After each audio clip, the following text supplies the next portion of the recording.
All right, well, everyone, I think we're going to go ahead and get started here so that we have a good hour to explore workspace ergonomics and get in as many questions as we all have. It's my pleasure to welcome our presenter today, Dr. Peter Johnson from UW Occupational and Environmental Exposure Sciences.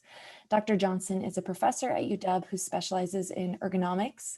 Prior to working at UW, Dr. Johnson was a researcher of occupational health across the world, from the US to Sweden and Denmark, and he has assisted in both design and evaluation of different types of technology products with companies like Microsoft, HP, and Logitech, and office furniture as well with Steelcase.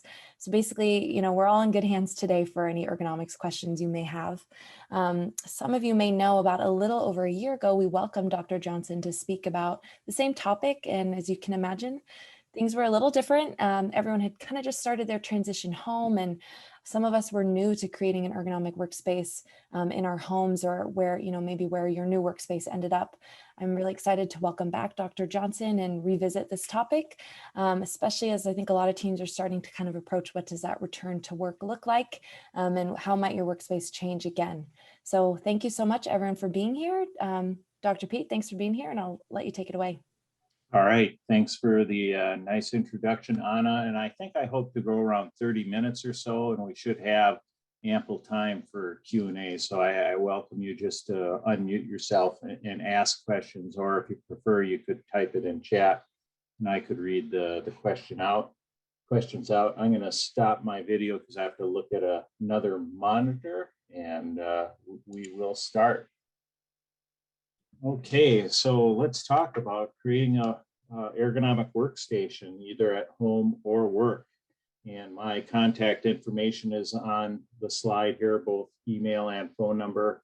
And I believe we'll have a PDF and maybe a recording of this presentation online with the whole U, so you can go back to it if you'd like. All right, let's see if I can get there we go. So as far as course outline, I'm going to go over how to set up your workstation, your desk, chair, keyboard, monitor, height setup, cover keyboard and pointing devices, both how to select them and position them, monitor placement, and then we'll also actually end with stand workstations. I'll talk about workstations on the go if you travel a lot or just have to go somewhere for a short period of time, how to handle that. And then just some common physical ailments from computer work and when to take action.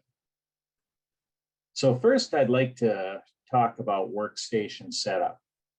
And the most critical thing about your workstation and how to adjust your workstation is to determine whether or not you have a height adjustable workstation. And if you don't have a height adjustable workstation, you're going to have to adjust your chair to bring you up to the height of your workstation, or lower you to the height of your workstation. Whereas if you have a height adjustable workstation, you're going to optimize your chair adjustment first, and then either raise or lower the workstation to accommodate you sitting in your chair. And then we'll also just talk about height and positioning of your keyboard, pointing device, typically a mouse, and monitors. Okay, so here is a height adjustable workstation. And what this person did is first they adjusted their chair so their feet are resting firmly flat on the floor, and their backrest, so kind of their ears are in line with their hips, and the chair backrest is supporting the back. And after you get your chair height correct, then you adjust your work surface height. And ideally what we like to do is adjust the work surface so your work surface height is at or just below elbow level. And that way you keep your wrists in an even line with your forearms and in a neutral position. And the last thing when you have a height adjustable workstation is to adjust your monitor height. And ideally you have your monitors at or just below eye level. And my wife has a laptop here, and her big regular monitor in front of us. And we naturally gaze around 15 degrees below the horizontal. So having the monitor at or slightly below eye level is ideal because it's very easy for us to gaze down as opposed to gazing upwards. If you don't have a height adjustable workstation like this poor person here, what you have to do is adjust your chair so to bring your elbows to the height of where your mouse and keyboard are. And I ironically have this old Pottery Barn desk, and there's a pull-out drawer, and I took the I type on this pull-out drawer, and I have my laptop in front of me and then a larger screen to my side. So the first thing I do is I adjust my chair to bring my elbows so they're at or just below keyboard level. I have to make sure my feet are flat on the floor, and my feet are here. But if you're a shorter person, you may have to get a footrest to have your feet supported. And then again, I adjusted my chair so my ears are in line with my hips, and the chair fits in the curvature of my back and supports my back correctly. And again, I have both monitors at or just below eye level. So that's how you adjust either an adjustable height workstation or a non-adjustable height workstation. See if I can. As far as monitors, ideally your primary monitor, you want to be in line with your keyboard. And I'm going to show you my new Stand Workstation. And what you're going to see is I actually have my large monitor in front of my keyboard, and I have my smaller laptop, which is on a laptop stand to the side.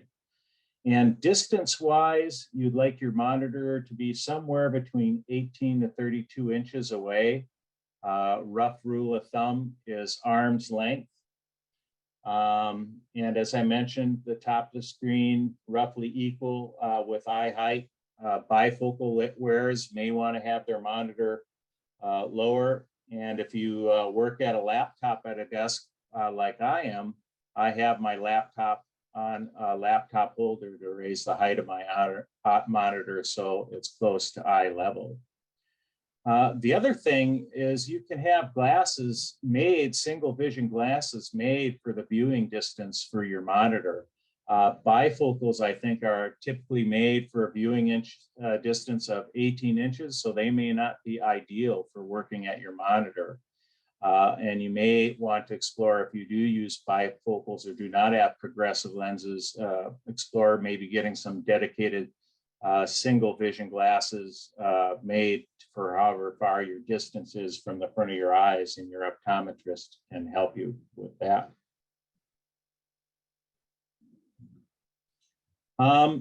One of the things you can put on your workstation, if it's not height adjustable, are these keyboard drawers, and they come in different varieties. But the main thing to make sure if you buy a keyboard drawer is that it's adjustable in height and angle. It's very sturdy, not flimsy. When you type, you don't want it to bounce around, and that it has room to accommodate the mouse. And most of us ergonomists aren't real fans of these keyboard drawers because they push you further away from your primary work surface, but they can work well if you have a very high desk and you can adjust your chairs up to get your elbows at desk height. So that's where keyboard trays are beneficial. And here are just various keyboard trays I found on Amazon. And I don't have any particular recommendations for keyboard trays, but I think if you use the user ratings, which they provide on most of the websites, you'll be able to find yourself a good keyboard tray. And like I said, it should be height adjustable, sturdy, and have ample room for the mouse on the side. Chairs. Chairs are really important, especially if you have a sitting workstation, because you're sitting in the chair all the time. And there are really two major classes of chairs, and it really depends on personal preference. Just like if I try to predict each of your favorite food. It'd be pretty hard to do. And the same was with what type of chair you would prefer. So it's often, if you can, to kind of sit in a chair and test drive it for a short period of time before you buy it. But the two classes of chairs are static chairs, which are height adjustable, but they're kind of locked in place where the back doesn't move much and the seat pan doesn't move much and kind of holds you in one position. And then there are dynamic chairs, which are kind of fluid, where if you lean back and lean forward, the seat back and the seat pan may articulate with your movement. So those are the two major classes of chairs. And if you try each out, you might find you might prefer one type over the other. And one thing with working at a desk and office chairs for computer-related work, I'm not a really big fan of armrests. My chair at my desk here doesn't have armrests. And if you do have armrests, you should raise the armrests so when your elbows are relaxing comfortably at your side, that they just take the pressure off of your shoulders. And if the armrests are too low, you aren't going to get the benefit of them. And if they're too high, they may scrunch your shoulders up and be uncomfortable. Finally are the casters, and this is important that the casters on the chair match your flooring. If I had a chair with carpet casters on a hard floor, I could stand up and just bump the back of the chair and it could roll away and I could sit down thinking my chair was there and have a unpleasant event. So it's good to make sure that if you're sitting on a hard floor, you have hard floor casters. And if you're on a carpet, you have carpet casters, so it's easier to roll around. So those are the important aspects of chairs. And chairs can be expensive. They can be anywhere from a few $100s to up to $1,000 or more. And these are just examples. A very popular chair is the Herman Miller Aeron chair. And this is kind of a dynamic chair where it will move with you as you move. It has height adjustable armrests in height and an angle. Steelcase is another large manufacturer, and this is more of a static chair where you can adjust the angle and the height of the backrest to your preference and the angle of the seat pan. And then they have chairs that are both static or dynamic, where you can either lock them in place with one lever or flip a lever so it is free floating. And chairs are a very personal preference. And if you had an opportunity to try a chair before you buy, I would recommend that. Relax the Back Store and Office Depot sometimes have a decent selection of chairs if you want to try before you buy. Next are keyboards. And what I'd like to do is present some work we actually did on keyboards. And this was done by a graduate student at the UW over a decade ago, but fortunately the research really hasn't gone out of date. So what we did is we had both adults and kids work using their computer mouse at a standard 104 key keyboard and a small compact keyboard that didn't have all these navigation keys. And ironically, we use the mouse 2 to 4 times more than we use the keyboard, even if you're using email or word processing applications. They're just so menu driven, you use the mouse more. So a problem with these larger footprint keyboards is they increase the amount of external rotation. So these purple arrows here show you how externally rotated adults and children are when they use this large keyboard. And there's significant differences between adults and kids because of the stature, whereas the smaller keyboard brings the mouse closer to the center line of the body, and that will significantly reduce the outward rotation of your arm and put your shoulder in more of a neutral posture. And not very many people actually use the extended proportion of these keyboards. So I'm a really big fan of small footprint keyboards because to have an ergonomic mouse position, you really need to have a small footprint keyboard. And this is kind of a bias of mine, but I think it's very important. So here's a picture of my workstation when I was working at my desk. And you can see I use a very small keyboard, and the keys are the same size as a regular or large keyboard. It just doesn't have all these navigation keys to the side. And this is a little bit extreme. I'm using a small mouse here, and I have a different mouse I use, but I find it's not problematic for larger people to use smaller mice, where it can be more problematic for smaller people to use larger mice. And I see questions coming into the chat, and I will answer those at the end. So keep those questions coming either via chat or coming off mute at the end. So that's why I'm a big fan of the small footprint keyboard to optimize the position of the mouse, which we use 2 to 4 times more than the keyboard. Another thing with mice and keyboards is there's something called pronation, where if I was in a handshake position and move my palms so they're flat and on top of the work surface, that's called pronation. And that's thought to be a little bit unhealthy for the musculature and the tendons and ligaments in the forearm. So if you can use a device where your hand is more in an upright or handshake position, that's thought to be slightly better. So here are keyboards that are sculpted to reduce the amount of pronation you have when typing. And there are even mice that are heavily sculpted to reduce pronation when you're using the mouse. So a small bias for keyboards that reduce the amount of pronation when you're using it. This may not be really critical, but for some people, if you notice you have discomfort in both hands, that's an indication that there's something bilateral causing your problem, which is usually the keyboard. Whereas if you have just have discomfort in the mouse related hand, then that may be something more unilateral and related to your mouse. So here's listings of various keyboards that you can find online, and you can get an ergonomic keyboard and mouse for as low as $30. And actually these keyboards aren't too expensive. They're up to $80 for a high-end or ergonomic keyboard and mouse. And here are mice, and this is the slanted surface that I was talking about that would reduce the amount of pronation or tilting your thumb down towards the portion of your work surface. Here's another mouse where you're almost using it upright.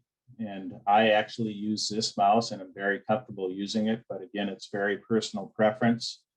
And this mouse is handy for traveling because it can fold up and fit in your briefcase. So again, you can look at the ratings of these mice and get an idea of how well they're liked. And like I said, I can't predict what type of mouse you will like. And sometimes you can try before you buy by going to the Office Depot or Best Buy, and they'll have shelves of mice and keyboards if you want to look before you buy.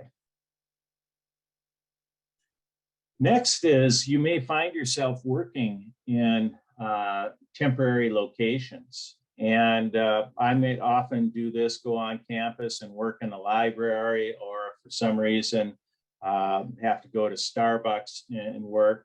And so what I have is I have my wireless compact keyboard, I have a wireless mouse, and I have my laptop and the laptop stand, and I can fit all of those in my briefcase.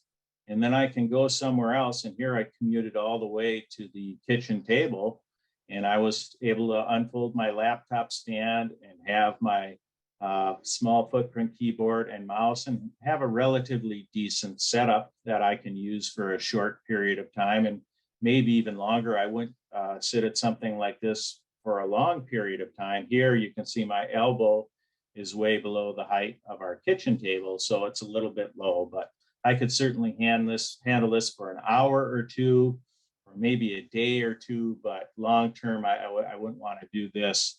I'd rather do something where I can optimize my setup. So that's the nice thing with the compact wireless keyboard and mouse. It's easy, very easy to bring it with you, and take your laptop stand, which is very compact, and fold it and go take it on the go.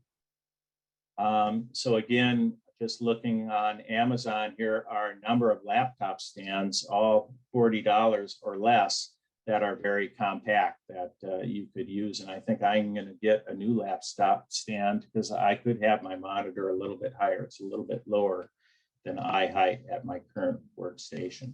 So that can be great for if you have to take work on the go, or you can have dedicated setups like this at work and at home, where you just set your laptop on the laptop stand, and you may also have a secondary monitor. Next are sit-stand workstations. And we've been hearing a lot about sit-stand workstations, and sitting is there was a study some years ago that came out that said sitting was the new cancer. And that actually wasn't really an accurate study, because it looked at people sitting outside of work rather than focusing on what they did inside and outside of work. With respect to sit-stand workstations, here is my new workstation. And so the adjustment is, since I have an adjustable height work surface now, I adjust my chair so my feet are flat on the floor, thighs parallel to the ground, lower the work surface so my mouse and keyboard are roughly at elbow height, and have my monitor at or just below eye level. For standing, it's a little bit simpler. All I have to do is raise my work surface height up, so the top of the work surface is at elbow level. And it looks like now my monitor is a little bit lower, but to tell you the truth, I don't stand very long. I think it's just changing the posture that is important, and I'll explain that subsequently. So what I'd like to present is a brief presentation from David Rempel, and he's actually my former thesis advisor from the University of California, San Francisco, and Berkeley. And he did a lot of work looking at sit-stand workstations and standing work. And what literature has shown with respect to sitting at work, it can reduce back and neck pain. And he had a question, well, could it reduce cardiovascular risk? And what studies have shown, standing intensively at work can increase your cardiovascular risk. And there was a study done, and this was published in the Scandinavian Journal of Work Environment and Health, where they had people who stood, and it's whether they didn't stand at all, they stood a little, a lot, or very much. And they had looked at smokers, and they had people who didn't smoke, who smoked and were in the lower third of smoking amount, the middle third, and upper third. And they could look at the wall thickness of your arteries. And the more you smoke, you get an increase in the wall thickness of your arteries, kind of not facilitating blood flow. And likewise, if you stand a long period of time, that also was increased the wall thickness of your arteries. So standing a lot is not that different than smokers as far as cardiovascular risk. So you can get too much of a good thing if you stand a lot. So the benefits of sit-stand workstations, it can create posture variability, which is beneficial. So I sit for around 45 minutes, then I have an alarm go off, and then I raise my standing work surface to standing height, and I sit 5 to 10 minutes. And then I go walk around and then put it back to standing. And that change in posture can facilitate blood flow, osmosis, nutriting the tissues, the intervertebral discs in your low back, and help them stay healthy and regenerate. And it can change pressure and loading points, which can decrease pain. The other thing is, I was hoping I may get slender by having my standing workstation, but that's not going to happen. There's not much of a caloric burn standing versus sitting, so it's not going to work as a diet plan. And finally, sit-stand workstations can be important if you're older.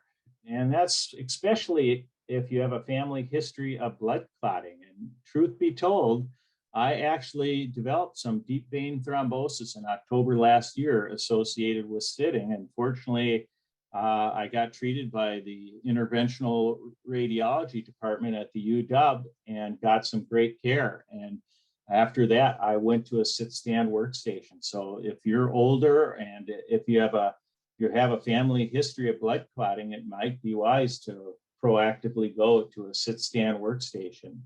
And there are basically two schools of thought: is 22, 5, and 3. So that's if you're working a half an hour, you sit 22 minutes, you stand 5 minutes, and you do 3 minutes of MBWA.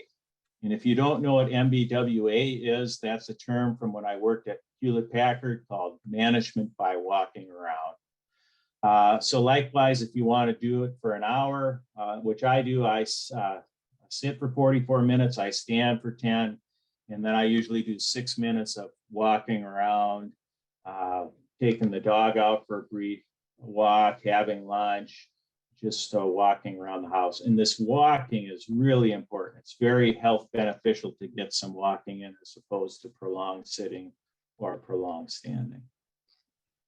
Okay, last, I just want to end with some common computer ailments. Low back pain is very common, the most common disease in the United States. And the frustrating thing is often it's non-specific or the causes are unknown. Another thing is we use our back both in work and outside of work. So sometimes it could be related to some sort of outside of work activity or hobby, or it could be office related, sitting in your chair, or a combination of both. And with back pain, sometimes a good chair could make a big difference. Sometimes a sit-stand station allowing you to have postural variability can make a difference. And sometimes it just can be difficult to treat. Next is shoulder soreness. And with all these injuries, if I came to your computer station, the first thing I would ask, is this affecting just one arm, your mousing arm? Or is it something you're noticing it in both shoulders? And if it's just one arm and it's it's the arm you use your mouse, then I'm going to look more at your mouse and the height of the mouse. Where if you had soreness in both shoulders, then I might look more at the keyboard and the height of your keyboard. And it can often be posture related to having the incorrect work surface height, either causing you to raise your shoulders or not have your arms supported, and typically adjusting the work surface height will cure that. Or it could be if you're very externally rotated with your mouse because you have a big footprint keyboard, getting a smaller footprint keyboard and bringing that mouse closer to the center line of your body. Another common area is elbow soreness, either on the outside of our elbow or the inside of your elbow. And again, that's often posture related. And again, I would triage it first if it's one arm and potentially mouse related, or if it's both arms, then I'm going to think it's keyboard related. And again, it's getting the correct work surface height. It can be adjusting the location of the mouse to the keyboard, or it can be repetition related, associated with just repetitive typing on the keyboard or repetitive clicking of the mouse buttons. And then finally, the last area is hand, thumb, and wrist soreness. And again, I would triage and see if it's one arm or both arms, and that was going to tell me where to look. And it can be posture related, but usually hand, thumb, and wrist soreness can be either force related or repetition related. So a lot of people can get soreness on the back of their thumb from gripping the mouse, and that's called de Quervain's disease. And so what you could do is change the size of your mouse, or you could use a touchpad or try a trackball, for example, if you had some thumb soreness. or it can be repetition related. If you click the mouse button a lot, your tendons through the back of the hand sometimes get irritated at the wrist joint or your keyboards for repetitive typing. So those are the common forms of ailments. And the best thing you can do is listen to your body. These are cumulative trauma disorders. They can develop over a few days, which is not that common unless you have a deadline, a few weeks, which is more common, or even a few months. So the bottom line is it takes a long time for these disorders to develop, and they affect predominantly your tendons, which aren't highly vascularized. So it's going to take a while for these tissues to recover. And it's not going to be typically like in a week or two. It's going to be over a week, a few weeks, or a month if you can recover. So it's best when you notice you have problems to treat the pain early and be proactive, because the longer you let it get in place, it's kind of the longer it takes for it to recover. And in some instances, if you really ignore your pain, especially if it's like nerve entrapment, carpal tunnel syndrome, that may be hard to recover if you ignore it for a long time.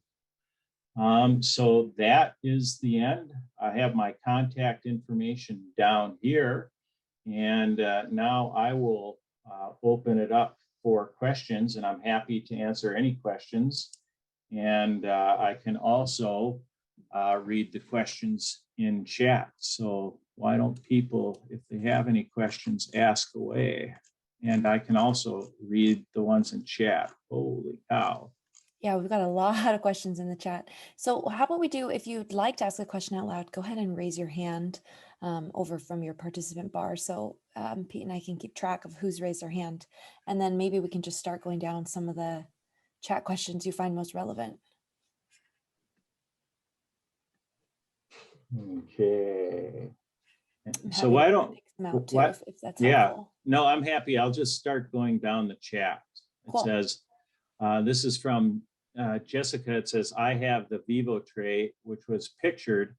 And if you have a large ergonomic keyboard on it, the mouse won't fit. So yeah, it's a great point. So when you get a keyboard tray, and if you have an extended key keyboard, make sure it has the real estate for the mouse.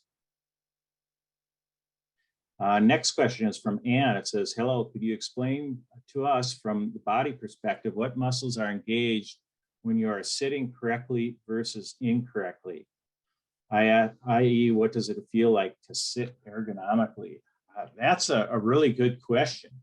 And really your back muscles and neck muscles are, I guess, relaxed. You really shouldn't feel any muscles.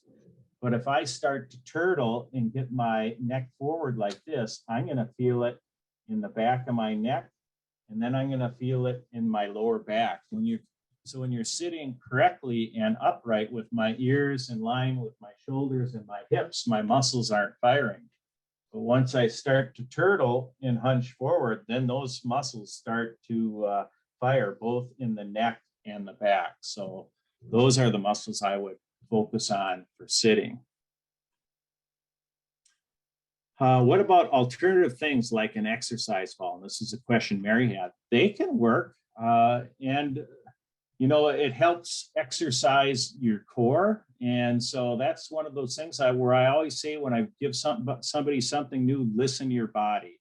If you make a change and if the pain goes away or dissipates, it's something you did right. Whereas if you make a change and the pain is the same or increases, then you made a check in the wrong direction. So like with an exercise ball, I'd treat that like preparing for a marathon. You don't want to sit on it for a full day. So I might start out in half-hour increments and build my endurance up to it, and then see, you know, how does that feel to a regular chair. So people can both make claims for exercise balls that they're great for core strength, and people could make arguments against them, like, well, you could roll off your ball and, you know, injure yourself that way. So just common sense and judgment, I would say, would be key. And they actually have some exercise balls that are encapsulated in a stool so it can't roll over. So they're actually safe exercise balls that you can sit on. Okay, what are the ergonomic setup considerations when having two computer monitors?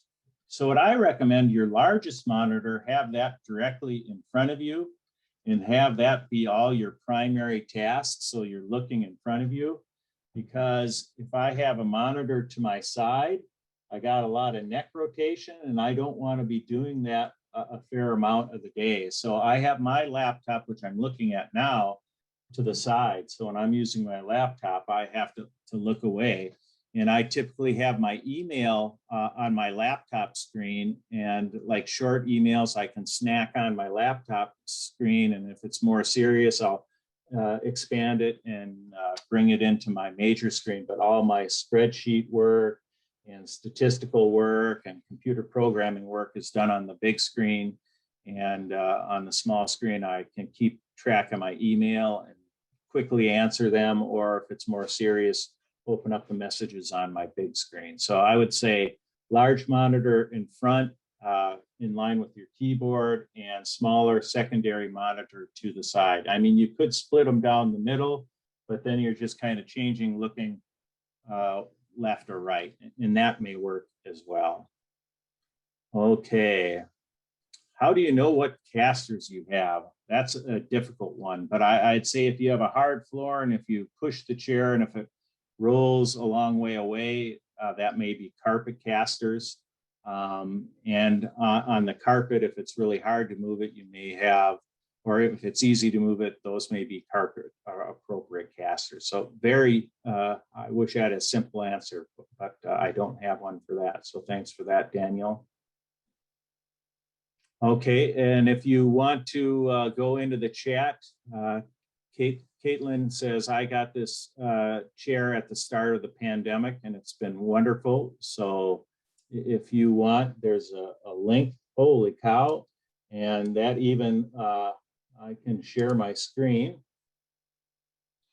Can I share my screen?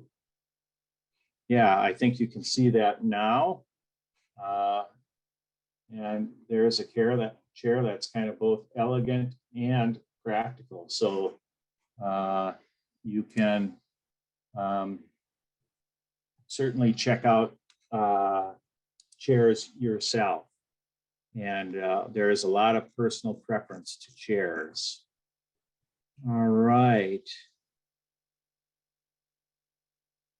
All right, so Carla has a question. Does mousing with the left hand affect the impact of a large keyboard? So actually, it was an evil left-handed person that put the numeric keypad and all the navigation keys on the right just to throw all us righties off. So actually, if you use a mouse with your left hand, you don't necessarily need that large footprint or small footprint keyboard because you have nothing competing on your left side. So that would be a benefit of using the mouse on the left hand. And if you have pain in the right hand and want to experiment mousing left hand handed, then I use my marathon analogy that you want to slowly build up your endurance for your left hand if you're going to start mousing or changing mousing hands from left to right or right to left. Okay, this is from Aeron. I love the small keyboards also, and a very expensive Evolent mouse. I've had significant wrist through shoulder pain, and both have helped, as well as occupational therapists for exercises. So yeah, the Evolent mouse is a mouse that has you in a handshaking posture when you're using it. If you use the 10 key frequently, are there other options to the small keyboard? Yeah, so actually a lot of these keyboards have detachable 10 keys. Whereas if you want to have the 10 key and use it, you just bring that detachable keypad next to your keyboard, and then you have it. And then if you don't use it, you can move that keypad to the side and bring your mouse closer to the center line of your body. So there are keyboards out there, small footprint keyboards that come with the detachable keypad. All right, another question. What about trackballs? So trackballs can be good if you have de Quervain's disease, which is pain in the back of the thumb from gripping the mouse. And what we've found is people have around 80% of the proficiency with a trackball compared to the mouse. The mouse is just more intuitive from a motor control standpoint.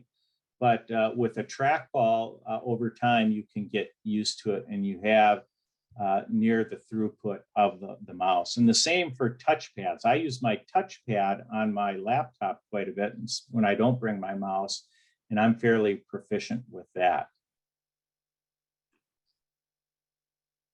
Okay, another question. Would you recommend a keyboard tray for the standing desk, especially the tilted ones? If the standing desk is height adjustable and you have enough depth for your monitor to be at an adequate distance, you may not need a keyboard tray, but some people might like a downward slanted keyboard tray. They could have the desk a little bit higher, and what we'd like to do is to have our wrists in line with kind of the long axis of our forearm. So, any position along here can be game as long as our elbows are at the correct height. So that is something you could experiment with if you wanted to. And if it was beneficial, you've made a change in the right direction. And if not, then you may not want to use the keyboard tray.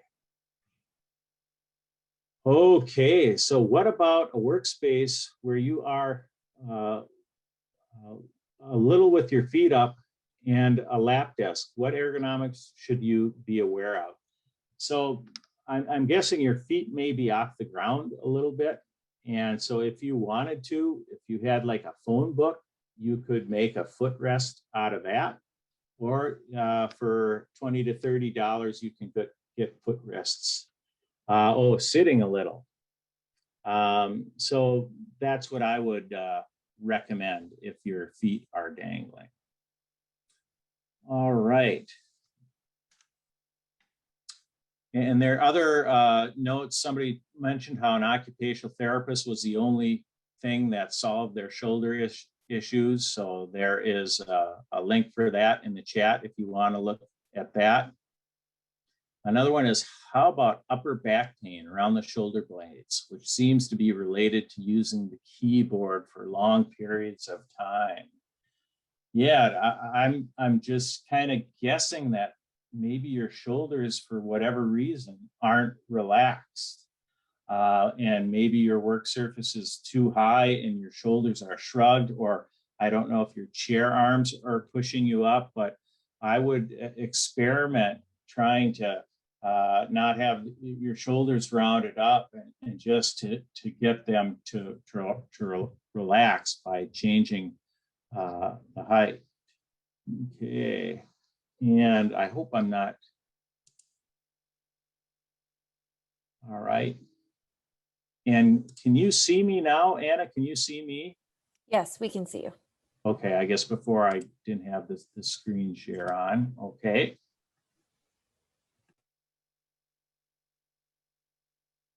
All right, so it says, I came in a little late. What angle should my hand and arm be when using my rollerball at the keyboard? And again, there's kind of a continuum above where your elbow is above or below elbow height. And what we'd like to do is have your hand in line with the long axis of the forearm. So if I had my elbow below desktop height, I might want the legs of my keyboard extended. So this is all in one line. Likewise, if it's at my elbows at table height, I can have the legs flat.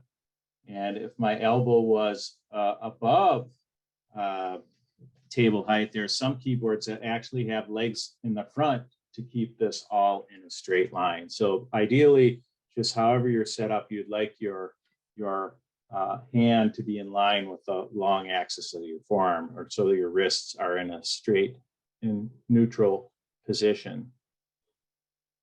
Another question, how do you train yourself to stop turtling? It seems to be a habit. Yeah, I don't know. If you just had somebody that could call you out, or there may be devices. I think there are small portable devices that can measure muscle activity and it'll make noise proportional to the muscle activity. I don't know any of those devices exactly, but that could be a way to get biofeedback, not to turtle. So that could be an option, but otherwise, I don't think I have a silver bullet solution for you. We talked about wide keyboards causing too large an outward angle for your arm, but broad shoulders in a small keyboard are your arms maybe having an inward angle. Any problem with that? Well, that's a good point, is if I was wide shouldered, my hands may bend at an angle, and that's kind of why some ergonomic keyboards have a triangle in them to reduce that bending. And there are actually some keyboards, there's a company called Kinesis, and they're actually local. They make a keyboard where you can separate the two halves. So if you noticed that you had bilateral wrist pain, you could either try an ergonomic keyboard with a triangle in the center, or a Kinesis keyboard or another manufacturer where the two key halves are separate to get them more out so your wrists are in a straight and neutral line. Great question. All right, and then somebody just asked about keyboard splitting into two halves, so the attorney will say asked and answered. I use a 10 key frequently for CAD dimensional input. I avoid using a mouse for carpal tunnel, the click and drag, collapsing, putting pressure in the carpal tunnel, and currently using a trackball, which has previously caused me shoulder issues. When I worked with my previous employer, I used the roller mouse. Okay, and there's a link to that, and that's a different class of device, which I didn't cover, but it's basically kind of like a space bar that you can move side to side and roll forward and backward, and you can use that as a way to control the mouse. And that's kind of the best of both worlds, because you're using both hands and your arms are in the center line of your body. So and let's see, I'll click on it and I'll just share my screen.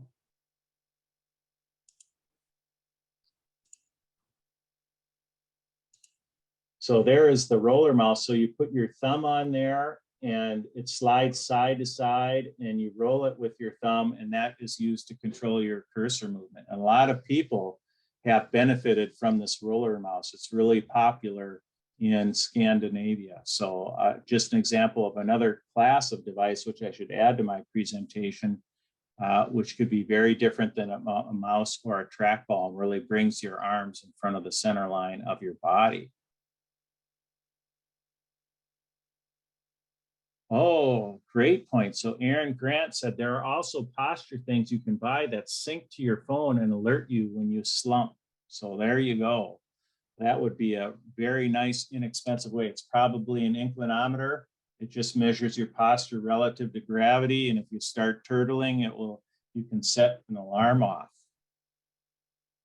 So great idea. Thanks for sharing that. And I'm going to have to include that in the next presentation. Oh, when you sit ergonomically, are your abs engaged the whole time? I feel like I sit like a Buddha sometimes, and that's not good. Is that true? It's hard to remember to engage my abs.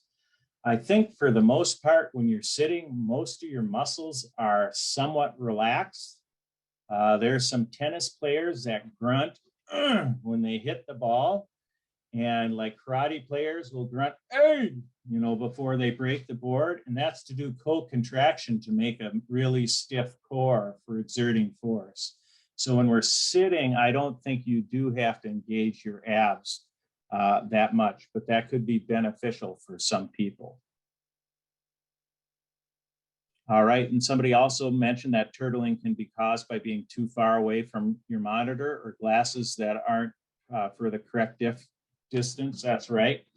Bifocal wearers sometimes wonder why they have neck soreness, and that can be the problem with bifocals if you have to look through the lower portion of your lens, and that's where it can be advantageous to get dedicated glasses, single vision glasses for the length of your computer. Okay, and so another question, I get a feeling of numbness where my wrist sits on the table as my fingers are on the trackball. Seems like I need to use some sort of soft pad to rest my wrist on. Any recommendations for how soft or hard this should be? So that's a great point. Most ergonomic work surfaces will have radiused edges. Some work surfaces will have sharp square corners. So your wrist could be resting on that sharp square corner. So I would say just a small, like 1/4 inch thick foam pad may work. And I think a little bit firmer may be better than softer. We just want to keep you off of that corner. And you could just experiment with pads of a different firmness and see what works for you. But I think that should help. I have a feeling that probably your ulnar nerve is getting compressed by the corner of your desk, and it's causing some tingling in the ring and little fingers. Oof. What are some ergonomic considerations when using a laptop lying down on a bed, sofa, or reclining chair? Whew. That is a difficult one. I think a laptop on the bed might be a little bit problematic because you may have to be a little bit of a praying mantis and extend your neck. So I wouldn't recommend doing that for a long period of time. And on a bed, my wife has a pillow it's a triangle, and you have 3 different triangles to the pillow, and that's really more for the screen. But I don't know if it could become like a laptop stand for laying down, and in a reclining chair. And again, there you might be looking down at your laptop, and I think that's fine for what I call hoteling, where you're just doing it maybe for an hour or so. But I wouldn't want to make an occupation out of either of those 3 locations. So I'd say snack at it and keep it short and sweet. Okay, so those are all the questions. So I don't know if anybody else wants to go off mute or ask any questions, but I feel like I've been peppered and punished with quite a few questions, which I've enjoyed answering. Yeah, definitely covered a wide breadth of your presentation as well, which is awesome. I'm going to go ahead and look. I'm not seeing any hands raised. We'll give it a few minutes here. I know that was a lot of information for everyone. So as you can see, we are recording. We will share the slides via email. I'll make sure and just do that right after we hop off. So if you're registered, you'll get the slides, and the recording could take about a few weeks here. We've got lots of recordings to add to our YouTube. But as always, you can find all of our recording content on the whole YouTube. I'm still not seeing any more questions coming in. So thank you so much, Pete, for, you're such a wealth of knowledge, and it's always a good refresher. I've heard you present a few times, and every time I leave with a new nugget to kind of add. So I hope everyone has something to take with you and has a great rest of your afternoon. All right, thank you. Thanks for the opportunity to present, and thanks for all the kind words in the chat. And keep healthy and keep on keeping on. Absolutely. All right, we'll see you next time. Okay.